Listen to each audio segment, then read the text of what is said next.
Selamat pagi pemirsa, apa kabar Anda hari ini? Senang sekali kami dapat menjumpai Anda dalam berita Papua hari ini. Saya Yuni Rumbarar beserta tim redaksi telah menyiapkan sejumlah berita menarik dan aktual untuk Anda. Berikut 3 berita utama.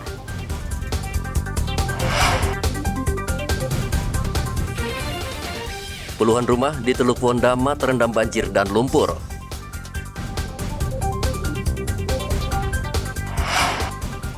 Seorang anggota kelompok kriminal bersenjata tewas ditembak polisi.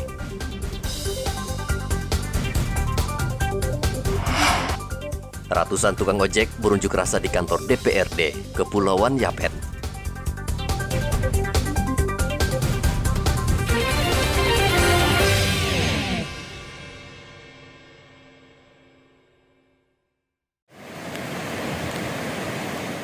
Puluh rumah di distrik Wondiwoi, Kabupaten Teluk Wondama terendam banjir yang berasal dari luapan sungai.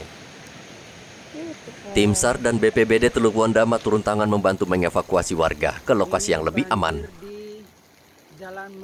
Hujan deras yang turun selama 6 jam membawa lumpur serta material kayu dan menyebabkan pendangkalan sehingga sungai meluap. Banjir setinggi setengah meter menyebabkan warga tidak bisa beraktivitas. Mereka terpaksa mengungsi ke rumah kerabatnya. Sejauh ini tidak ada korban luka maupun meninggal dunia. Untuk bencana alam ini berawal dari jam 6:30 malam ya? Itu mulai dari Kali Sanduai, Kali Angkis, Kali Manggurai, Siap, Pak. sampai Kali Hati. Yang kejadian terparah itu ada di Kali Hati. Kali hati ya, Pak. Kali Hati dan Kaidi. Siap, Pak. Kaidi ini kan pecahan membentuk saluran air, membentuk apa ya? Apa itu? Sungai yang baru. Siap, Pak. Sehingga membuat sampai membentuk itu dan air keluar ke situ dan kayu semua dan tutup di jalan. Meluap ikut di jalan. Itu dari Kali Kabau, Siap. pecah dari Kali Kabau. Sehingga jalan di kampung itu sendiri tertimbun semua. Siap. Kalau yang kita lihat itu memang sedimen lumpur dan material ini turun seperti tertumpuk di jembatan. Siap. Ketika tertumpuk di jembatan, air meluap langsung masuk di rumah-rumah warga. Siap. Di rumah warga, sehingga di rumah warga ini ada 68 kakak. Siap.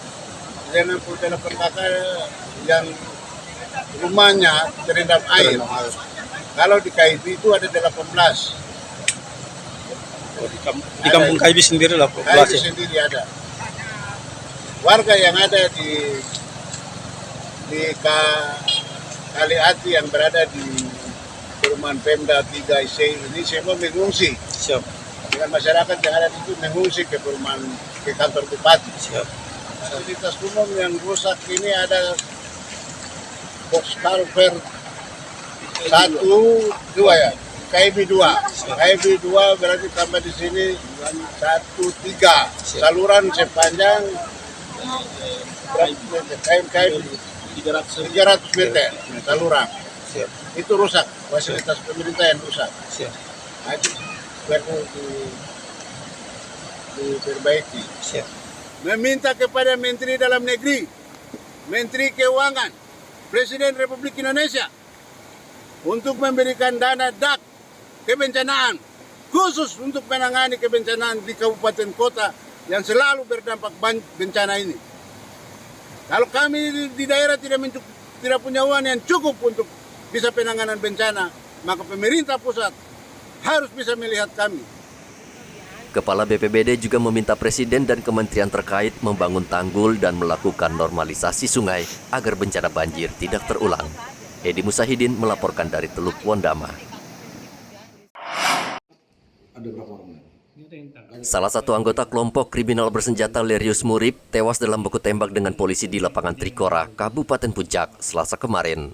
Lerius sebelumnya terlibat dalam sejumlah aksi kekerasan, diantaranya pembunuhan 8 karyawan Palapat Timur Telematika April lalu. Kasatgas Humas Operasi Damai Kartens Kombes Ahmad Mustafa Kamal membenarkan terjadi kontak senjata ketika polisi berpatroli di sekitar lapangan Trikora.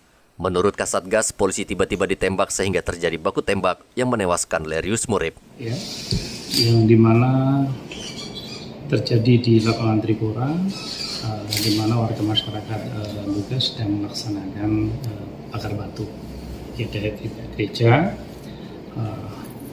Terus kemudian di sekitar lokasi itu ada kelompok 2 orang yang bawa pucuk menembak anggota kita, terus kemudian tidak kena dan terjadilah kontak tembak.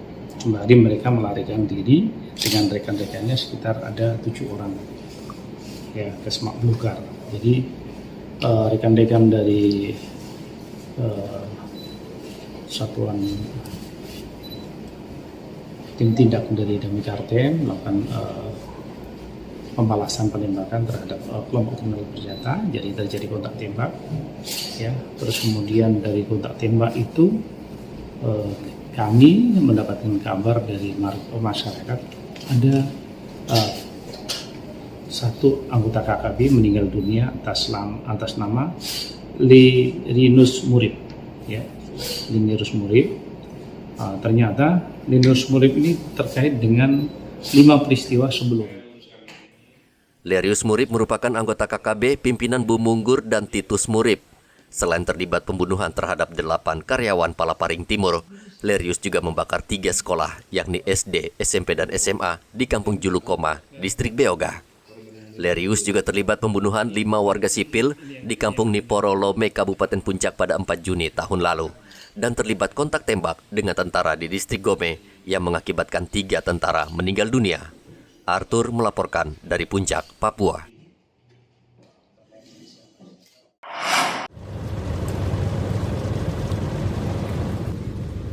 Polisi kembali membongkar praktik perjudian yang marak di Mimika. Selasa kemarin, polisi menggerebek lapak perjudian King atau Angka di Jalan Cendrawasih, SP2. Penggerebekan ini berdasarkan laporan warga yang merasa terganggu oleh perjudian di wilayah mereka. Apalagi judi King menggunakan pengeras suara hingga mengganggu ketertiban.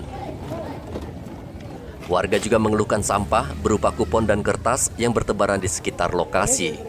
Belum lagi ulah peserta yang kerap mabuk minuman keras, sehingga warga merasa terganggu.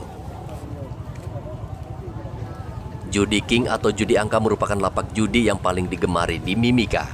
Sebagian besar pesertanya adalah ibu rumah tangga yang bermimpi bisa menjadi kaya raya dengan bertaruh uang di lapak judi. Polisi menyita barang bukti dari lokasi berupa papan angka, pengeras suara, dan beberapa barang bukti lain, namun pemilik lapak berhasil melarikan diri. Dari Mimika, Papua, Ikobat Momolin melaporkan.